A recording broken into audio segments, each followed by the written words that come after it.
The American Civil War ended in 1865, and the subsequent years of Reconstruction saw the establishment of property ownership, citizenship, and legal equality for Black Americans. With these achievements, Black citizens began to participate in the election and running of the governments that served them. But this was a big problem for white supremacists and some who wanted to keep political power. In 1898, politics and racism joined forces to launch the only successful coup d'etat in U.S. history, and they brazenly did it in the open. Today, we're going to take a look at how white supremacists in North Carolina carried out America's only successful coup d'etat. But before we get started, be sure to subscribe to the Weird History channel and let us know in the comments below what other insurrection-related topics you would like to hear about. Okay, a push from the left and a shove from the right. It's all planned up. We'll do it tonight. Coup d'etat, coup d'etat, coup d'etat.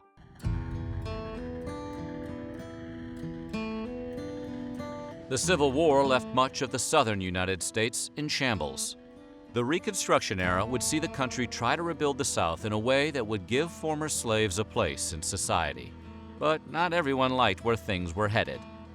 In 1894, the Democratic Party had lost a 20-year hold on local, state, and federal positions. This was due in part to the success of the Populist Party, which appealed to poor white farmers, and the Republican Party, the preferred party of free Black citizens. These two factions, cooperating while their goals aligned, created what was called fusionism. Their success, aided by Black voter turnout of nearly 80% in the 1890s, sparked a harsh backlash. The state's Democratic Party began what they openly called a white supremacist campaign to split the alliance of blacks and whites. It was as horrible as it sounds. It involved politicians, the press, and a sympathetic portion of the public. Oh, and it also involved guns. The campaign was concocted by two influential men, Josephus Daniels, publisher of the state's most influential paper, the Raleigh News and Observer, and Furnifold Simmons, chairman of the state's Democratic Party. Democrats knew that fostering racial fear and exploiting existing distrust between races was a tool they could use to split their opposition, the Populists and Republicans, and take power. They began a program to intimidate blacks from voting and convince whites they were under threat, and voting Democrat was their best option. Their approaches were not subtle. Just weeks before the election of 1898, Raleigh's News and Observer published a political cartoon entitled "The Vampire That Hovers Over North Carolina." The cartoon depicted a black person as a monstrous vampire chasing a group of fleeing white people. The phrase "Negro Rule" was written across the vampire's wings. Those words really weren't necessary. Such dramatic images were enough to support their skewed point of view and emotionally sway those who could not read, which was approximately 20% of the state's population. According to Reverend J. Allen Kirk, a black witness to the events in Wilmington, the threat of white subservience was commonly used to inspire fear. He recalled political campaigners promoting rumors about the eastern part of the state being ruled by black overlords. Threats of powerlessness, subjugation, and violence were used to drive a wedge between races and drive votes to a political party.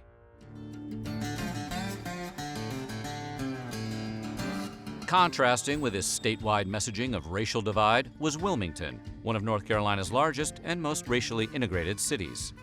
Its population was just over 20,000, of which about 55% were black. Over 3 decades after emancipation, the community was prospering. Black businesses thrived in the area. Over 1,000 black citizens owned property in the city. It was home of one of the nation's few black daily newspapers, the Daily Record. Black citizens held positions of power, including councilmen, detectives, clerks, magistrates, and other elected officials. It even had a loan association and a union to help former slaves. Black residents of Wilmington could vote and took that right seriously. Despite an organized voter intimidation campaign leading up to the election of 1898, more black residents of Wilmington registered to vote than white. That intimidation campaign involved more than just the ink in newspapers. On August 11, 1897, Rebecca Felton gave a speech at the Georgia Agricultural Society. Felton was an industrious woman and known as a speaker, writer, feminist, prison reformer, suffragette, educational advocate, politician, wife of independent Democratic Congressman William Felton, and slave owner and unabashed white supremacist.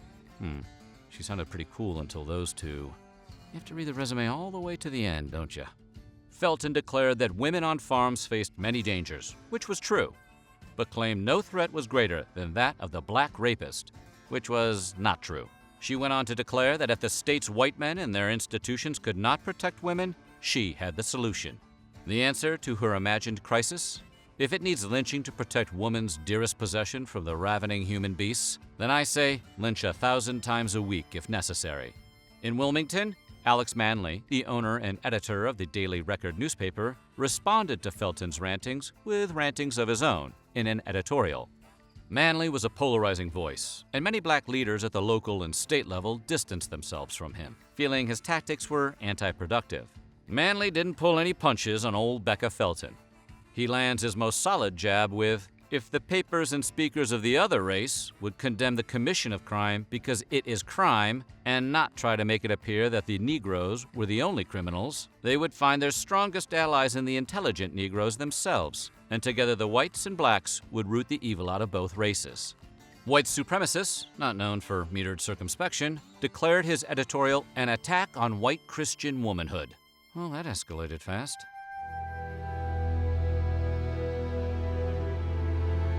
The Democratic Party had few qualms about exploiting race to win elections, and Felton's speech was a tame part of their campaign. They found that fear and guilt were potent persuaders, and they used that combination throughout the state leading up to the elections of 1898.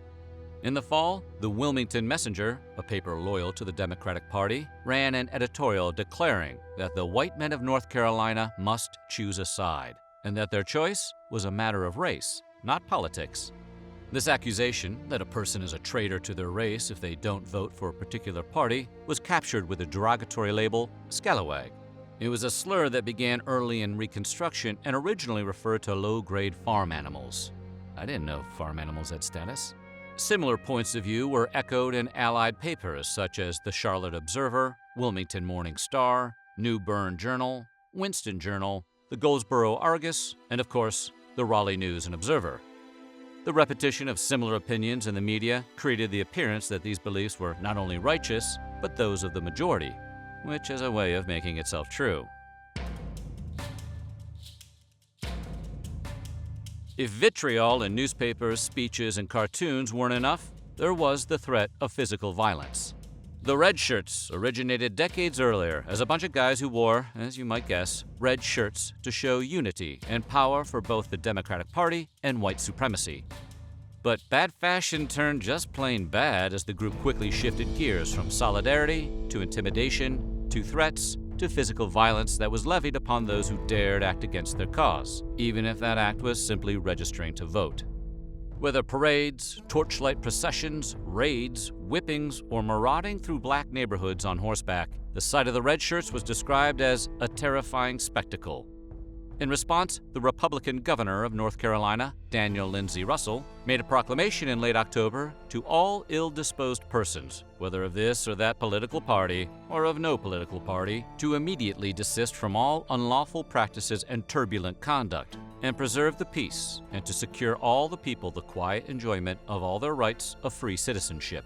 But he didn't just call on mean people to stop being mean. He had a message for the public, for all good and law-abiding citizens to not allow themselves to become excited by any appeal that may be made to their passions and prejudices by the representatives of any political party whatever, but to keep cool heads and use their good offices to preserve the public peace, and to protect every person, the humblest citizen in all his rights, political and personal. Some in the Democratic Party dismissed the red shirts as a conspiracy, claiming it was a pretext to allow the government to bring federal troops into the state. Rhetoric, intimidation, violence, and some good old ballot box stuffing proved effective. Brave populists and Republicans who showed up to vote did not see their candidates win in the North Carolina elections in November of 1898. Democrats, using the white supremacy platform, retook the North Carolina legislature, county governments, and dominated the state's congressional seats. However, in Wilmington, not a single local political seat changed in the November 1898 election, mainly because their local elections weren't to be held until March of 1899. It was soon clear that racial superiority did not include the quality of patience. because some white supremacists felt it was far too long to wait until March elections to seize power. So, on November 10th, 2 days after the elections, a mob organized to overthrow the racially mixed local government in Wilmington. Well, as much as you can organize a mob, nobody reads the org charts.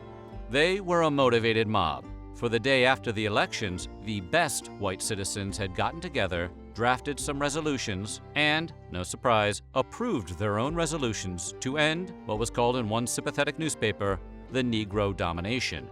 They had a lot of demands, including that Alexander Manly, the editor of the Daily Record, leave the city within 24 hours, that the mayor and chief of police must resign, that blacks would no longer be allowed to vote, and that maybe populists and Republicans should leave town forever. Oh, and they wanted it done by the next day. Racist and pushy. You gotta choose one, you can't be both. These decisions by the best white people were known because they were published in the Wilmington Messenger with the headline, White Declaration of Independence. Threats were made that the mob would choke the Cape Fear River with carcasses. It wasn't a hollow threat.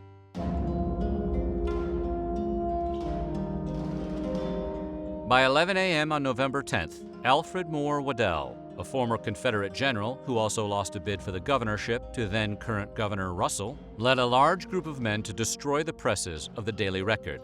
The mob included members of the Red Shirts, the White Government Union, which was a group dedicated to white people sticking together, vigilantes, and probably your garden variety hoodlums. Manly had already left town because he received a warning and because he was no dummy. It's estimated that at least 2,000 people took part in the destruction of Manly's printing operations, which were ultimately burned to the ground. Governor Russell responded and tried to maintain order by sending in the Wilmington Light Infantry. Instead of establishing peace, they participated. As the mayhem progressed, some in the mob turned their guns on blacks, who were more than willing to return fire. Reverend J. Allen Kirk recalled hearing the shrieks and screams of children, of mothers, of wives. Although no records exist, it is estimated as many as 60 black residents were killed. Many blacks fled the city to take refuge for days in the surrounding swamps and the Black Cemetery.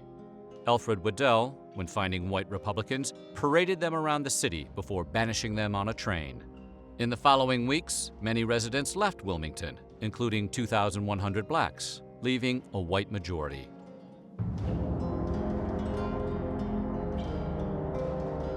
Waddell and his mob stormed Wilmington Town Hall, where the elected government was forced to resign at gunpoint. Then Waddell declared himself the new mayor. Over 100 black officials were forced from their positions, including black police officers and firefighters. Both black and white residents appealed to President William McKinley for help, but no federal troops were sent. McKinley and his Secretary of War, Russell Alger, understood the severity of the developments, but the sending of federal troops at the time into a state for a local issue was viewed as illegal.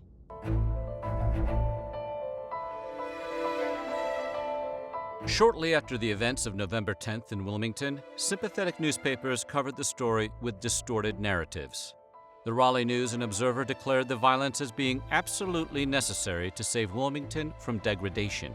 The Wilmington Messenger praised the heroic efforts of the city's white population in gaining liberation from black corruption and tyranny. The King's Weekly announced the developments with the headline, "Everything Goes White." For almost 100 years after the event, North Carolina's newspapers, media, and state institutions largely described the coup as a race war incited by black aggression and heralded many of the coup's leaders as heroes. It would take nearly a century for a new narrative to be heard. No one involved in the insurrection, destruction, or violence was prosecuted for their actions.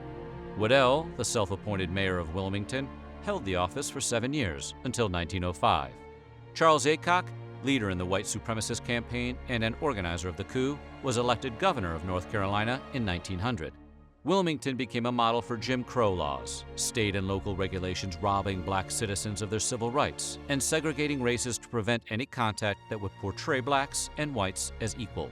Such laws that first arose at the end of Reconstruction in 1877 only started to be dismantled with the Supreme Court's decision to reverse its 1896 separate but equal ruling with its 1954 decision in Brown v. Board of Education of Topeka, and later the passage of the Federal Voting Rights Act of 1965. So what do you think? How much do you think politics and people have changed or stayed the same? Let us know in the comments below, and while you're at it, check out some of these other videos from our weird history.